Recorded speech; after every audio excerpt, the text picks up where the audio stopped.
सभी शिव भक्तों को मेरा सादर प्रणाम। चलिए आज शुरू करते हैं अध्याय 2। शिव पुराण के श्रवण से देवराज को शिवलोक की प्राप्ति तथा चंचुला का पाप से भय एवं संसार से वैराग्य। श्री शौनक जी ने आगे कहा, महाभाग सूत जी, आप धन्य हैं, परमार्थ तत्व के ज्ञाता हैं। आपने कृपा करके हम लोगों को यह बड़ी अद्भुत एवं दिव्य कथा सुनाई है। भूतल पर इस कथा के समान कल्याण का सर्वश्रेष्ठ साधन दूसरा कोई नहीं है।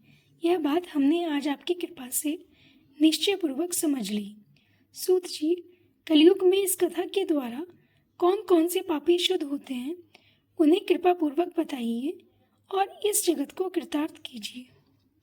सूत जी बोले, मुने, जो मनुष्य पापी, दुराचारी, खल तथा काम क्रोध आदि में निरंतर डूबे रहने वाले हैं, वे भी इस पुराण के श्रवण पठन से अवश्य ही शुद्ध हो जाते हैं। इसी विषय में जानकार मुनि इस प्राचीन इतिहास का उदाहरण दिया करते हैं, जिसके श्रवण मात्र से पापों का पूर्णतः नाश हो जाता है।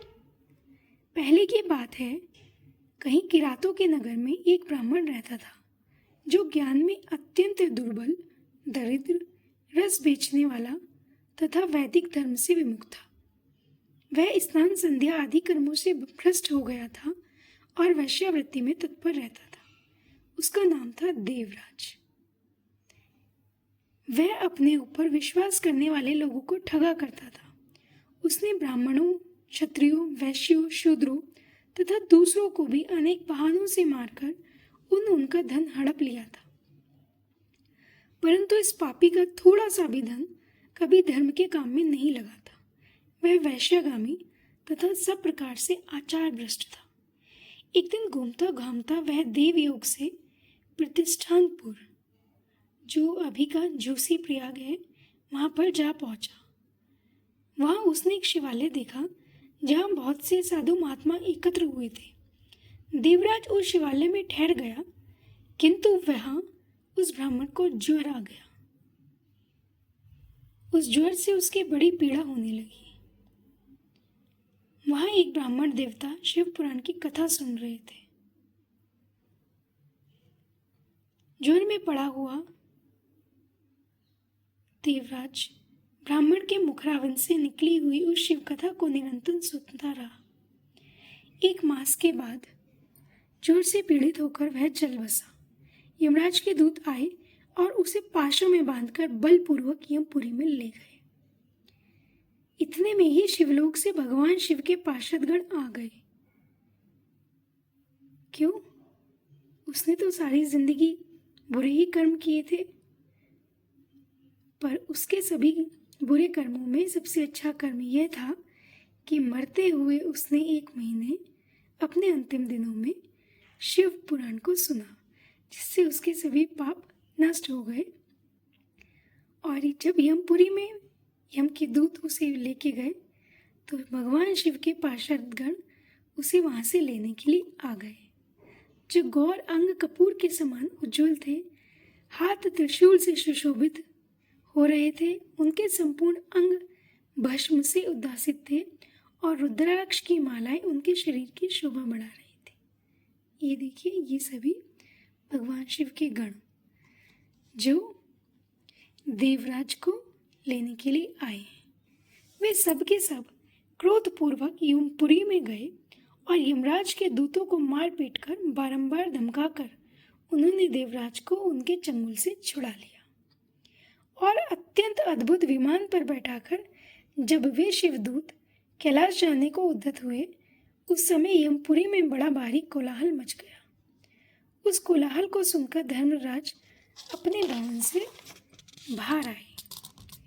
साक्षात दूसरे रुद्रों के समान प्रतीत होने वाले उन चारों दूतों को देखकर धर्मज्ञ धर्मराज ने उनका विधि पूर्वक पूजन किया तथा ज्ञान दृष्टि से देखकर सारा वृत्तांत जान लिया। उन्होंने भय के कारण भगवान शिव के उन महात्मा दूतों से कोई बात नहीं पूछी, उल्टे उन सबकी पूजा एवं प्रार्थना की। तत्पश्चात वे शिवदूत कैलाश को चले गए और वहां पहुंचकर उन्होंने उस ब्राह्मण को दया सागर सांब शिव के हाथों में दे दिया। शौनक जी ने कहा, महाभाग सूत जी, आप सर्वज्ञ हैं। महामते, आपके कृपा प्रसाद से मैं बारंबार कृतार्थ हुआ। इस इतिहास को सुनकर मेरा मन अत्यंत आनंद में निर्मग्न हो गया है। अतः अब भगवान शिव में प्रेम बढ़ाने वाली शिव संबंधिनी दूसरी कथाओं को भी कहिए। श्री सूत जी ने बोले, शौनक सुनो, मैं तुम्हारे सामने गोपनीय कथा वस्तु का भी वर्णन करूंगा, क्योंकि तुम शिव भक्तों में अग्रगण्य और वेदवेताओं में श्रेष्ठ हो। समुद्र के निकटवर्ती प्रदेश में वाशकल नामक एक ग्राम है, जहाँ वैदिक धर्म से विमुख महापापी द्विज निवास करते हैं। द्विज अर्थात ब्राह्मण। ऐसे ब्राह्मण वहाँ पे निवास करते हैं जो वैदिक धर्म से विमुख हो गए हैं और तरह तरह के पाप में पड़ गए हैं। वे सबके सब बड़े दुष्ट हैं। उनका मन दूषित विषय भोगों में ही लगा रहता है। वे न तो देवताओं पर विश्वास करते हैं, न भाग्य पर। वे सभी कुटिल वृत्ति वाले हैं। किसानी करते और भांति भांति के घातक अस्त्र शस्त्र रखते हैं। वे व्यभिचारी और खल हैं। खल अर्थात मूर्ख। ज्ञान, वैराग्य तथा सद्कर्म का सेवन ही मनुष्य के लिए परम पुरुषार्थ है, इस बात को वे बिल्कुल नहीं जानते हैं। वे सभी पशु बुद्धि वाले हैं। जहाँ के द्विज ऐसे हों, वहाँ के अन्य वर्णों के विषय में क्या कहा जाए। अर्थात जहाँ के ब्राह्मणों का भी ये हाल है, वहाँ अन्य वर्णों के लोग तो स्वयं ही पाप आचरण में लिप्त रहेंगे। अन्य वर्णों के लोग भी उन्हीं की भांति कुत्सित विचार रखने वाले स्वधर्म विमुख एवं खल हैं। वे सदा कुकर्म में लगे रहते और अत्यंत विषय भोगों में ही डूबे रहते। वहाँ की सब स्त्रियां भी कुटिल स्वभाव की, स्वेच्छाचारिणी, पापासक्त, कुत्सित विचार वाली और व्यभिचारिणी हैं। स्वेच्छाचारिणी मतलब अपनी इच्छा से ही सभी काम करने वाली। पापासक्त मतलब पाप में सख्त रहने वाली, पाप में लगी रहने वाली। बुरे विचारों वाली और व्यभिचारिणी है। व्यभिचारिणी मतलब व्यभिचार में लगी रहने वाली। वे सद्व्यवहार तथा सदाचार से सर्वथा शून्य हैं। इस प्रकार वहाँ दुष्टों का ही निवास है। उस वाशकल नामक ग्राम में किसी समय एक बिंदुक नामधारी ब्राह्मण रहता था। वह बड़ा अधम था, दुरात्मा और महापापी था। यद्यपि उसकी स्त्री बड़ी सुंदरी थी, तो भी वह कुमार्ग पर ही चलता था। उसकी पत्नी का नाम चंचुला था। वह सदा उत्तम धर्म के पालन में लगी रहती थी, तो भी उसे छोड़कर वह दुष्ट ब्राह्मण वैश्यागामी हो गया था, अर्थात वैश्याओं के पास जाया करता था। इस तरह कुकर्म में लगे हुए उस बिंदुक ने बहुत वर्ष व्यतीत हो गए। उसकी स्त्री चंचुला काम से पीड़ित होने पर भी, स्वधर्म नाश के भय से कलेश सहकर भी दीर्घ काल तक धर्म से भ्रष्ट नहीं हुई, परंतु दुराचारी पति के आचरण से प्रभावित हो आगे चलकर वह स्त्री भी दुराचारिणी हो गई। जैसे कहावत है कि खरबूजे को देखकर खरबूजा रंग बदलता है, उसी प्रकार पति पत्नी का जैसा आचरण होता है, उसका प्रभाव एक दूसरे पर पड़ता है। यदि पति कुत्सित विचारों वाला, बुरे आचरण वाला होता है, तो लंबे समय तक उसके साथ रहने पर पत्नी का भी वही आचरण हो जाता है। यही बात पति पर भी लागू होती है। यदि पत्नी कुत्सित विचार वाली व्यभिचारिणी होती है, तो उसका असर पति पर भी अवश्य ही पड़ता है। इस तरह दुराचार में डूबे हुए उस मूढ़ चित्त वाले पति पत्नी का बहुत सा समय व्यर्थ बीत गया। तदंतर शूद्र जातीय वैश्य का पति बना हुआ वह दूषित बुद्धि वाला दुष्ट ब्राह्मण बिंदुक समय अनुसार मृत्यु को प्राप्त हो नरक में जा पड़ा। बहुत दिनों तक नरक के दुख भोगकर वह मूढ़ बुद्धि पापी विंध्य पर्वत पर भयंकर पिशाच हुआ। इधर उस दुराचारी पति बिंदुक के मर जाने पर मूढ़ हृदया चंचुला बहुत समय तक पुत्रों के साथ अपने घर में रही। अब यहाँ पर मूढ़ हृदया क्यों कहा गया है चंचुला को?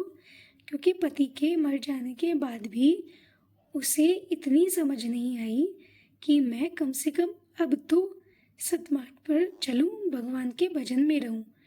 उसने क्या किया, वह अपने घर में पुत्रों के साथ ही एक सामान्य गृहस्थ का जीवन व्यतीत करती रही। एक दिन देवयोग से किसी पुण्य पर्व के आने पर वह स्त्री भाई बंधुओं के साथ गोकर्ण क्षेत्र में गई। गोकर्ण क्षेत्र हिंदुओं का बहुत पवित्र तीर्थ माना जाता है। तीर्थयात्रियों के संग से उसने भी उस समय जाकर किसी तीर्थ के जल में स्नान किया। फिर उस साधारणतः जो मेला देखने की दृष्टि से ही वहां गई थी, बंधुजनों के साथ यत्र तत्र घूमने लगी, मतलब इधर उधर घूमने लगी। घूमती घामती किसी देव मंदिर में गई और वहां उसने एक देवज्ञ ब्राह्मण के मुख से भगवान शिव की पवित्र एवं मंगलकारिणी उत्तम पौराणिक कथा सुनी। कथावाचक ब्राह्मण कह रहे थे, जो स्त्रियां पर पुरुषों के साथ व्यभिचार करती हैं, वे मरने के बाद जब यमलोक में जाती हैं, तब यमराज के दूत उनकी योनि में तपे हुए लोहे का परिघ डालते हैं। अर्थात उनकी योनि में तपा हुआ लोहा डाला जाता है। जो स्त्रियां पर पुरुषों के साथ व्यभिचार करती हैं, अपने पति के अलावा अनेक पर पुरुषों से संबंध बनाती हैं। पौराणिक ब्राह्मण के मुंह से यह वैराग्य बढ़ाने वाली कथा सुनकर चंचुला भय से व्याकुल हो वहां कांपने लगी। जब कथा समाप्त हुई और सुनने वाले सब लोग वहां से बाहर चले गए, तब वह भयभीत नारी एकांत में शिवपुराण की कथा बाँचने वाले उन ब्राह्मण देवता से बोली। ये देखिए, ये चित्र के द्वारा समझाया गया है कि कैसे बूढ़ी चंचुला तीर्थ स्थान में जाकर ब्राह्मण देवता से अत्यंत मंगलकारिणी उत्तम पौराणिक शिव कथा को सुन रही है। चंचुला ने कहा, ब्राह्मण, मैं अपने धर्म को नहीं जानती थी, इसलिए मेरे द्वारा बड़ा दुराचार हुआ है। स्वामिन, मेरे ऊपर अनुपम कृपा करके आप मेरा उद्धार कीजिए। आज आपके वैराग्य रस से ओतप्रोत इस प्रवचन को सुनकर मुझे बड़ा भय लग रहा है। मैं कांप उठी हूँ और मुझे संसार से वैराग्य हो गया है। मुझ मूढ़ चित्त वाली पापिनी को धिक्कार है। मैं सर्वथा निंदा के योग्य हूँ।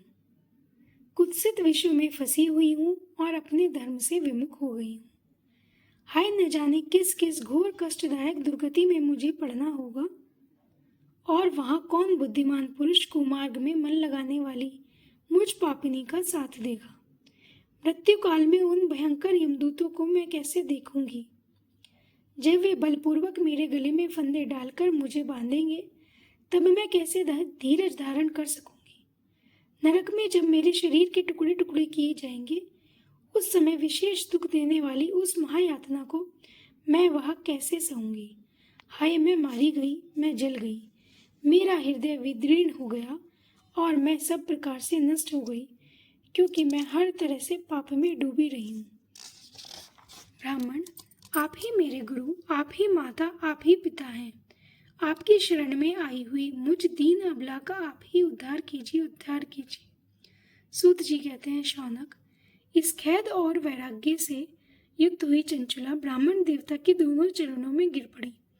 तब उन बुद्धिमान ब्राह्मण ने कृपा पूर्वक उसे उठाया और इस प्रकार कहा।